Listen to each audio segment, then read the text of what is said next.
Menteri Dalam Negeri Tito Karnavian ditunjuk sebagai pelaksana tugas PLT Menteri Koordinator Bidang Politik, Hukum, dan Keamanan Menko Polhukam, menggantikan Mahfud MD yang telah mengundurkan diri.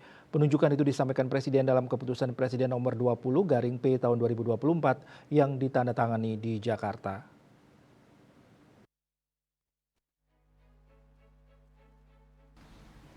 Koordinator Staf Khusus Presiden Ari Dwi Payana dalam pesan singkat di Jakarta, seperti dikutip dari kantor berita Antara mengungkapkan, pada Jumat 2 Februari 2024 Presiden telah menandatangani Kepres nomor 20/P tahun 2024 yang berisi pemberhentian dengan hormat Mahfud MD sebagai Menko Polhukam, serta penunjukan Tito Karnavian sebagai pelaksana tugas, wewenang, dan tanggung jawab Menko Polhukam. Sebagaimana Kepres tersebut, kata Ari, Tito Karnavian akan menjadi PLT Menko Polhukam Kabinet Indonesia Maju periode 2019-2024 sampai adanya Menko Polhukam definitif.